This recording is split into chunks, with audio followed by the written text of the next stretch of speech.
अस्सलाम वालेकुम गाइस। जैसा कि हमें ये बात पता है कि आज से कुछ साल पहले ऐसी अफवाह को फैलाया गया था कि 21 दिसंबर 2012 को ये दुनिया ख़त्म हो जाएगी।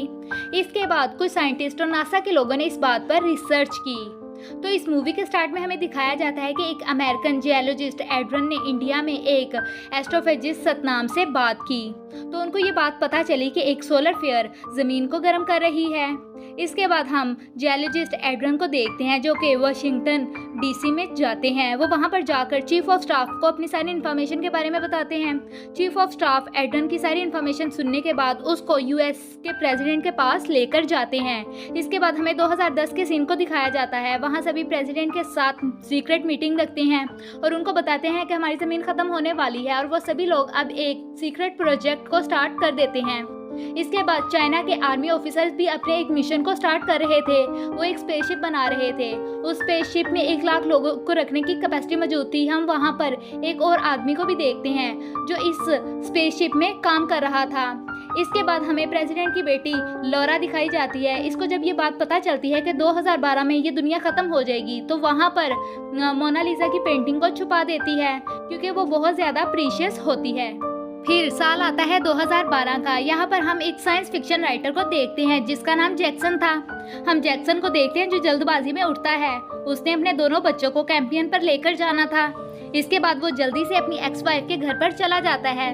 इसकी एक्स वाइफ अपने किसी दोस्त के साथ रहा करती थी। अब जैक्सन अपने दोनों बच्चों को लेकर कैंपियन के लिए एक पार्क में चला जाता है। वो जब वहाँ पर जाकर देखता है तो बहुत ज़्यादा हैरान होता है क्योंकि वो अक्सर उस जगह पर अपनी वाइफ के साथ आया करता था और अब वो देखता है कि वो जगह बहुत ज़्यादा बंजर हो गई थी। वहाँ पर एक तालाब भी था जो कि पूरी तरह से सूख चुका था। अब जैक्सन वहाँ पर एक जगह पर ट्रेस पासिंग कर लेता है। वहाँ पर जाना कानूनी जुर्म था लेकिन जैक्सन वहाँ पर चला जाता है और अपने दोनों बच्चों को भी साथ ले जाता है। अब जैक्सन की इस हरकत की वजह से मिलिट्री के लोग वहाँ पर आ जाते हैं। वो वहाँ पर जैक्सन और उसके दोनों बच्चों को अपने साथ लेकर चले जाते हैं। तभी वहाँ पर हम एक और आदमी को देखते हैं जिसने दूर से दूरबीन के जरिए जैक्सन पर नज़र रखी हुई थी। अब जब वो लोग मिलिट्री पहुँच जाते हैं तो वहाँ पर उसको जियोलॉजिस्ट एड्रन मिलता है। एड्रन जैक्सन से बात करता है और उसको बताता है कि मैंने तुम्हारी बुक पढ़ी है। इसके बाद वो अपने मिलिट्री के लोगों को कहता है कि जैक्सन को यहाँ से जाने दें। अब हम उस आदमी को देखते हैं जो दूर से खड़ा दूरबीन से देख रहा था। वो जैक्सन के पास आ जाता है और पूछता है कि आर्मी के लोगों ने तुमसे क्या कहा। तो वो उस आदमी को कहता है कि आर्मी के लोगों ने मुझे बस ये बताया है कि ये जगह सेफ नहीं है और वो लोग यहाँ पर ना आए। अब जैक्सन वहाँ पर कैंप में सो रहा था तो तभी वहाँ पर उसको एक आदमी के बोलने की आवाज़ आती है। तो जैक्सन जब उसको जाकर देखता है तो वो तो वही आदमी था जो दूरबीन से जैक्सन को देख रहा था। जैक्सन उसको देखता है तो उसको पता चलता है कि ये तो रेडियो पर बोलने वाला आदमी है और वो दुनिया ख़त्म होने की सारी इन्फॉर्मेशन लोगों तक पहुंचाता है। वो बताता है जैक्सन को भी, वो बताता है कि ज़मीन के प्लेट्स अपनी जगह बहुत जल्द बदल लेंगी और हमारी ज़मीन पूरी तरह से ख़त्म हो जाएगी जिसकी वजह से बहुत बड़े बड़े डिसास्टर्स आएंगे और सब कुछ ख़त्म हो जाएगा। लेकिन जैक्सन उसकी बात को नहीं सुनता और वो वहाँ से चला जाता है। नेक्स्ट डे हम देखते हैं कि जैक्सन की एक्स वाइफ अपने फ्रेंड के साथ थी। वो एक मॉल में शॉपिंग कर रहे थे। तभी वहाँ पर एक बहुत बड़ा अर्थक्वेक आ जाता है। जैक्सन की वाइफ उसको कॉल करती है और कहती है कि बच्चों को लेकर वो जल्दी घर आ जाए।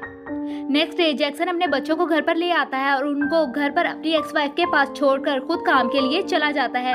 जैक्सन दरअसल एक बहुत अमीर आदमी का ड्राइवर था। वो उस आदमी के दोनों बेटों को एयरपोर्ट पर छोड़ने जा रहा था।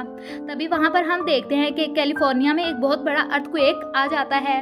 जैक्सन जल्दी से गाड़ी लेकर घर जाता है और अपनी फैमिली को लेकर उनको सेव करने की कोशिश करता है। यहाँ पर यह अर्थक्वेक इतना बड़ा था कि पूरा कैलिफोर्निया ज़मीन के अंदर चला जाता है। वहाँ पर सभी रूम्स 2 हिस्सों में बंट गए थे और सभी गाड़ियां जमीन के अंदर जा रही थी। सारा निज़ाम दरहम बरहम हो चुका था और कोई भी चीज़ अपनी जगह पर सेव नहीं थी। यहाँ पर सारी बिल्डिंग्स गिरने लगी थी और सभी इंसान भी ज़मीन के अंदर दफन होने लगे थे। यहाँ पर जो भी ब्रिजेस थे, कार्स थी, बिल्डिंग थी, सभी ज़मीन के अंदर चले गई थी। ये अर्थक्वेक बहुत ही ज़्यादा भयानक था जिसमें कैलिफोर्निया के सभी लोग मारे गए थे। अब जैक्सन मुश्किल से सबकी जान को बचाते हुए एयरपोर्ट पहुँच जाता है।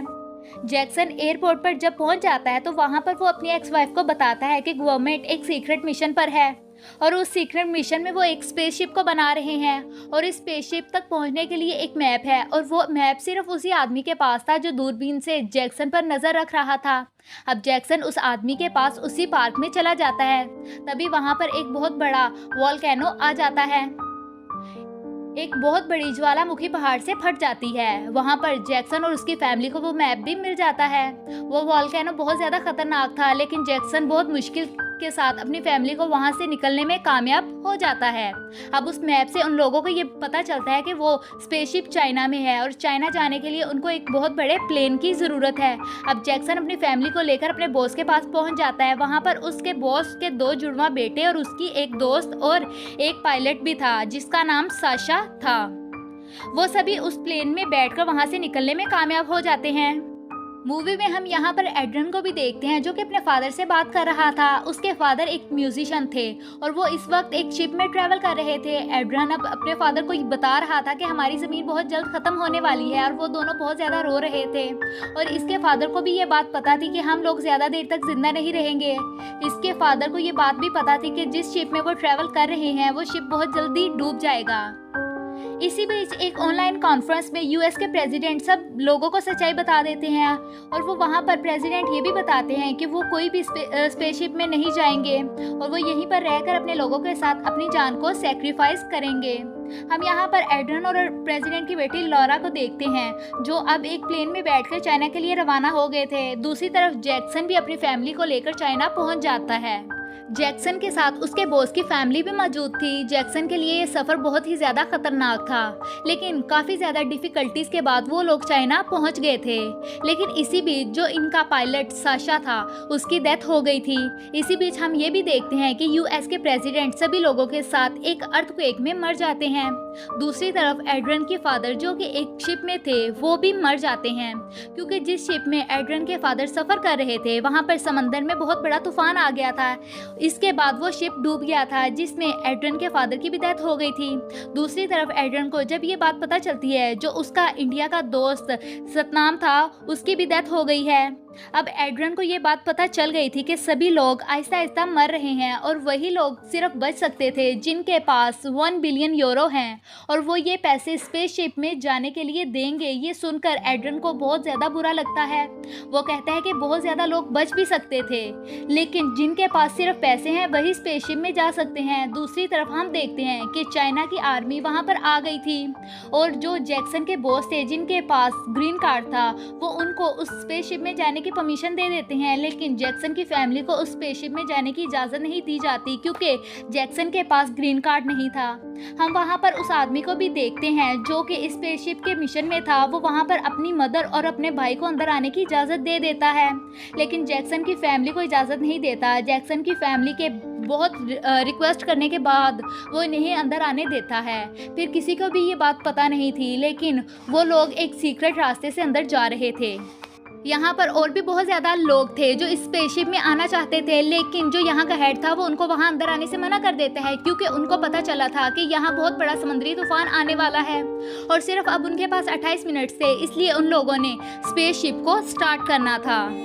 दूसरी तरफ जैक्सन के बॉस और उसके दोनों बेटे अभी तक बाहर थे। हालांकि उनके पास ग्रीन कार्ड मौजूद था, लेकिन वो स्पेसशिप में अभी तक अंदर नहीं आ सकते थे। अब जब स्पेसशिप स्टार्ट हो जाता है तो उसी दौरान जैक्सन की एक्स वाइफ के फ्रेंड की भी डेथ हो जाती है। अब सभी लोग बहुत ज़्यादा परेशान थे। एड्रियन जब वहाँ पर बात करता है तो वो कहता है कि इंसानियत के नाते हमें सभी लोगों को अंदर आने की इजाज़त देनी चाहिए और वो लोग उसकी बात मानकर स्पेसशिप के दरवाजे को खोल देते हैं और जितने भी बाहर लोग थे वो सभी अंदर आ जाते हैं।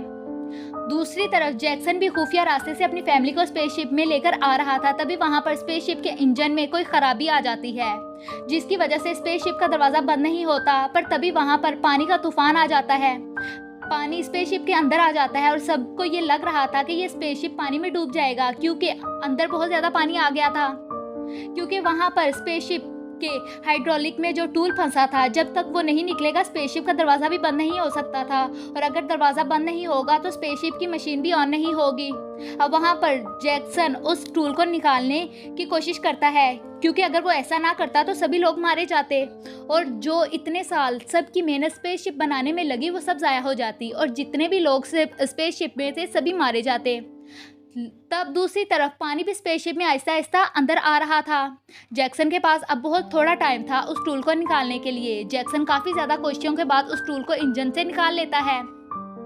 इसके बाद वो स्पेसशिप चलने लगता है। बहुत ज़्यादा स्ट्रगल कोशिश के बाद वो लोग बच जाते हैं। दूसरी तरफ सारी दुनिया तबाह हो गई थी और सिर्फ इसी में सब कुछ बचे थे जो इस स्पेसशिप में थे, और वो सभी लोग बहुत ज़्यादा खुश थे। और फिर उन लोगों का एक नया साल शुरू हो गया था, और इसी के साथ ये 2012 की मूवी यहीं पर एंड हो जाती है। Thank you for watching.